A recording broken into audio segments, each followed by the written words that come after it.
Assalamualaikum warahmatullahi wabarakatuh. Kembali lagi bersama kita Ngaji Ngopi Podcast. Kita tetap membahas terkait agama nih dengan Gus Paha di samping saya, yang mana kita akan tidak lepas dari kategori sholat. Tema kita grand teorinya adalah sholat, yang mana sholat kali ini kita akan bahas terkait sholat Jumat. Faktanya sholat Jumat kita tidak boleh lebih dari 1 kali dalam 1 minggu. Bener nggak, Gus? Iya. Sholat Sabtu, sholat Minggu nanti Oke. malah gitu. Nah, Gus, kalau kita ngomongin sholat Jumat, wajibnya itu 1 kali dalam 1 minggu. Nah, dan ini kalau saya pernah belajar nih dalam sholat Jumat, itu kalau tidak melakukan sholat Jumat lebih dari 3 kali, maka dikatakan keluar dari Islam. Bener nggak tuh? Oke, gini. Mengenai sholat Jumat sendiri, sebenarnya memang ada penjelasan, nggak hanya itu, Mas. Maksudnya nggak hanya itu? Gini, kalau kita buka, misalnya jenengan buka di Fathul Mu'in ya. Fathul Mu'in. Di kitab Fathul Mu'in itu, kalau Imam Hambali itu orang nggak sholat itu darahnya halal, nggak harus sholat Jumat. Orang nggak sholat halal, darahnya halal itu gimana? Bahkan gini, kalau kita lihat kaulnya Imam Hambali, orang misalnya kita sekarang nggak sholat asar gitu, itu halal darahnya. Untuk diapakan? Bunuh. Serius? Bahkan kalau Imam Hambali bilang gini, tanya orang itu dia mau bertaubat atau tidak, kalau tidak halal darahnya. Oh, mungkin karena landasannya karena sholat ini adalah sebuah kewajiban bagi setiap muslim. Cuman gitu kan, akhirnya kita juga ada nilai-nilai kenegaraan, nggak mungkin kita bunuh juga, nggak seperti itu. Kalau Imam Syafi'i maka kita lihat dulu dia termasuk orang fasik, semacam itu lah. Bahasa di orang yang meninggalkan Jumatan 3 kali dengan sengaja loh, ini bukan karena dia musafir terus-menerusan, karena di hari itu dia selalu ada kerjaan yang sifat seperti ini, nah, maka itu juga tidak yang seperti itu juga. Kalau dia kemudian secara sengaja, memang secara hukum itu diberatkan. Karena gini, Mas, sholat Jumat itu juga sekaligus selain kemudian itu menjadi kewajiban ain, fardu ain bagi setiap muslim laki-laki, itu juga menjadi hal yang punya nilai lebih. Di mana nilai lebihnya? Ketika orang Jumatan itu menggambarkan kekuatan Islam, berkumpulnya. Karena gini, sedikit ini ya, kita melenceng dari pembahasan. Oke, nggak apa-apa. Sholat itu juga jadi sarana, apalagi berjamaah. Jamaah dalam sholat itu juga menjadi sarana menggandengkan hati setiap orang yang dalam jamaah. Jadi sinkronisasi lah. Jadi gini simpelnya, kalau orang dalam satu desa dia bersemangat untuk bersolat jamaah, insya Allah desa itu akan menjadi desa yang rukun guyup. Nah, makanya kalau dulu nasihat orang tua, nasihat kiai saya saat saya mau menikah, simpel, jangan tinggalkan jamaah dengan istrimu meskipun dalam 1 hari itu cuma 1 sholat yang kamu buat jamaah dengan istri, karena itu akan menggandengkan hati kita. Nah, itu nilai lain dari sholat itu sendiri. Nah, itu seperti itu ya. Terus lanjut kalau jamaah. Jamaah. Jumat. Jamaah dulu atau Jumat? Oke. Kalau kita bicara mengenai Jumatan ya. Jumatan. Saya kalau tambahin tan itu Jumatan. Karena gini, Mas. Biasanya orang-orang Indonesia, khususnya kaum minum, itu kalau ada minum orang-orang garis keras. Itu kalau ada tanya itu sering agak was-was, mereka agak takut dengan tambahan Kenapa? Contoh, Alasannya? sholawat itu wajib apa enggak? Misalnya dalam sholat, sholawat itu jadi wajib kan? Karena masuk rukun sholat. Allahumma sholli ala sayyidina Muhammad itu rukun sholat kan? Iya. Wajib. Tapi kalau ada tambahannya, sholawatan sering-sering dibid'ahkan kayak gitu. Itu sama halnya katok boleh tapi katokan Nggak boleh. ya kan repot. Iya mas, karena gini loh mas, misalkan gini, sholawatan itu sedikit pembahasan yang mengenai kalimat an itu. Sholawatan itu apa sih? Sholawatan itu loh, kalau kita bicara maulid Nabi itu hanya menceritakan sejarah Nabi. Sampai buka maulid Hibai, maulid Barzan itu mengenai sejarah Nabi tok di sini. Cuma bahasa Arab, karena mereka memang nggak paham bahasa Arab.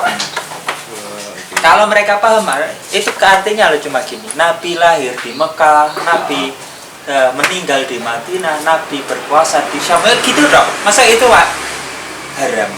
Kan lucu Juga kan? Kan lucu gitu kan? Kalau itu diharamkan menceritakan sejarah Nabi, maka semua sejarah di dunia ini haram diceritakan. Oke kan, sepakat.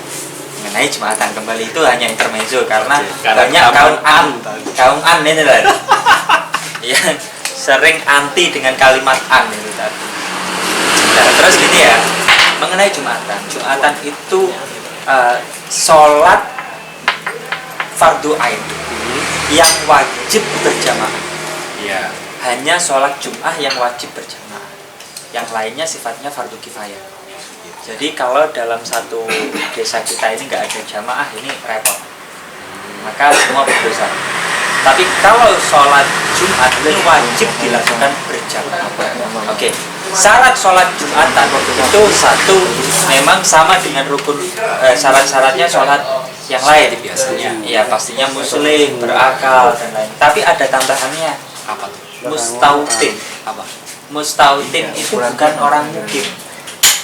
Bukan orang Mukim itu dengan mustautin beda loh. tidak nutut. Orang mukim itu gini, saya misalnya dari Nganjuk nih, saya ke sini ke Tulungagung, 3 hari saya menetap di sini, saya sudah dinamakan orang mukim. Orang mukim. Iya, tapi saya tidak dinamakan orang mustautin. Karena syarat sahnya sholat Jumat itu dilakukan kalau Imam Syafi'i minimal 40 orang mustautin. Mustautin itu gini, orang yang rumahnya situ, orang yang rumahnya situ, orang yang rumahnya itu, genep 40 orang laki-laki itu minimal kewajibannya, minimal sahnya. Tapi kalau imam yang lain, saya pernah tanya juga, kalau misalnya di daerah gunung sering sampai mesti menemui saat KKN itu hanya Jumatan 15 orang, 20 orang. Itu kalau imam yang lain ada, entah itu Abu Daud, Abu siapa lah, saya lupa. Atau meskipun ini kaulnya Ibnu Taimiyah sekalipun, yang sering dibuat hujah orang Wahabi biasanya, itu malah 8 orang cukup 8 orang. ya, makanya dulu Ada saya berapa waktu imam? KKN dulu, ketika orang biasanya 20 orang Jumatan saja mau mustautin, mereka setelah Jumatan melakukan sholat zuhur berjamaah untuk pengganti karena tidak menggenapi 40 orang. Saya buat kaul di sana, bilang bahwa nggak apa-apa, nggak perlu diulangi, karena ada yang bicara minimal 8 orang, ada yang bicara minimal 12 orang, yang paling banyak minimalnya 40 orang yang Syafi'i. Kalau saya karena mungkin itu berat di misalnya di daerah yang muslimnya sedikit, Minim lah. akhirnya menurut saya cukup 8 orang itu. Artinya kan kita tetap se-fleksibel mungkin Nah, masuk itu soal sholat Jumat. Jumat. Nah, tadi Gus terkait bagaimana sholat Jumat itu ada makmum masbuk enggak? Iya, Ada. pastinya ada. Oh, ada ya? Ada. Makmum masbuknya di sholat Jumat itu minimal dia hanya ketinggalan 1 rakaat. Kalau dia sudah ketinggalan 2 rakaat, maka setelah sholat dia sampurnakan Jumatannya, maka dia harus menambahkan sholat. Iya. Kalau dia ketinggalan lebih dari 1 rakaat, dalam hal ini 2 rakaat dia ketinggalan. Misalnya dia menemui imam sudah rakaat kedua dan sudah tahiyat akhir, dia terus kemudian ikut sholat Jumatan tapi langsung, maka dia harus seperti itu dilengkapi dengan sholat. Nah Gus, ini mungkin ada beberapa pertanyaan dari masyarakat. Sebenarnya ketika kita datang untuk sholat Jumat, itu ada nggak sih masuk kategori yang mana sholat Jumatanmu diterima atau enggak? Dalam artian kalau kita datang setelah azan naiknya khotbah itu masih diterima, tapi kalau setelah sering khotbah itu tidak terima sholat subuhnya, sholat Jumatnya.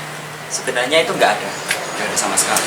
nggak ada syarat sahnya Jumatan seorang makmum harus mendengarkan khutbah, sebenarnya nggak ada Sama sekali. cuma ya itu jadi pemberat, dalam arti menjadi sebuah call yang memberatkan. Kenapa?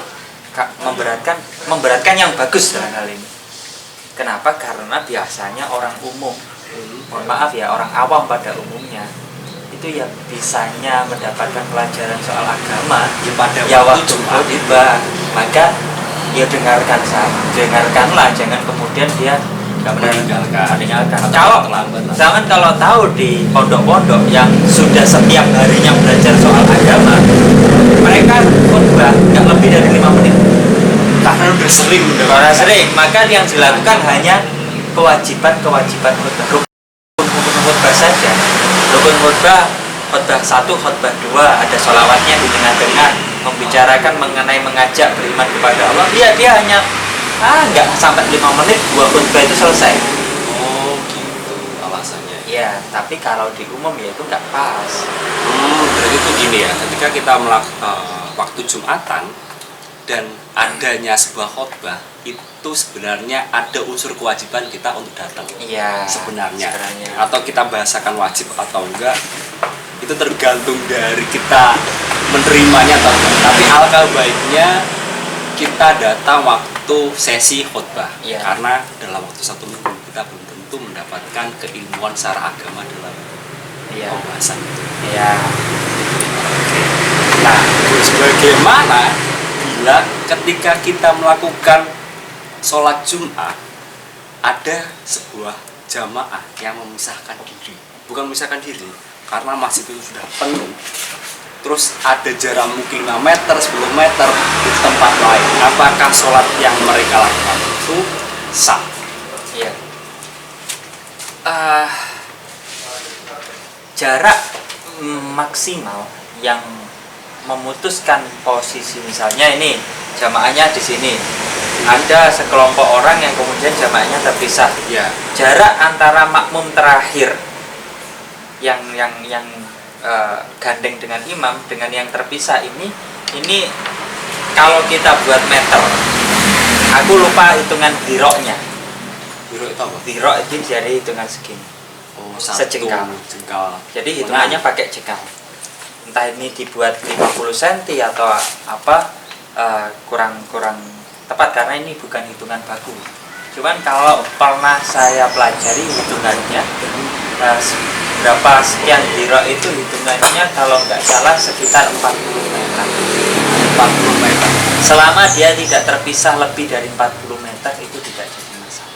Oh, oke. Kalau nih ya terpisah dengan 40 meter, tapi kita tidak mendengarkan suara dari imam tersebut atau tidak bisa melihat imam. Kalau tidak bisa melihat, meskipun itu jaraknya 3 meter sekalipun tidak bisa melihat, tidak bisa mendengar, maka ya tidak sah. Jadi syarat selain jarak tadi juga kita harus bisa melihat dan mendengar. Kalau salah satu mendengar atau melihat itu ada satu. Kalau sekarang sudah banyak mikrofon ya, ada banyak toa misalnya. Kalau sekarang sih mendengar juga jadi masalah. Cuman kalau misalnya melihat tanpa harus mendengarkan itu sudah sah. Misalnya jaraknya 30 meter nih atau 20 meter misalnya dari makmum yang terakhir, kita melihat makmumnya gerakannya, itu sudah sah meskipun kita nggak dengar bacaan imam, kita nggak dengar Allahu Akbar, itu nggak dengar, nggak masalah. Dan selain dari jarak tadi, kita juga harus mengikuti atau mentaati adanya mendengarkan dan melihat. Iya. Kalau yang jadi batasan melihat sih. Kalau Batasan. mendengar nggak jadi batasan. Oh, berarti melihat itu tadi. Iya. Berarti Karena melihat sekarang kan enaknya ada udah ada video. mikrofonnya. Kalau speaker. kalau dulu mungkin misalnya imam di sewana jamaahnya saking banyaknya Istiqlal misalnya ribuan orang tertampung kan di sana. Iya. Yang di belakang kalau nggak ada mikrofon ya nggak dengar. Masih yo itu mepet atau sekalipun ya nggak dengar kalau nggak ada Karena mikrofon. terlalu besar. Iya kan. Tapi kalau sekarang mungkin itu jadi mudah. Nah, nih kita kan di bulan-bulan penghujan ya Mas. Ya. Bagaimana bila di saat Jumat itu terjadi hujan? Apa kita tetap wajib berangkat untuk sholat Jumat?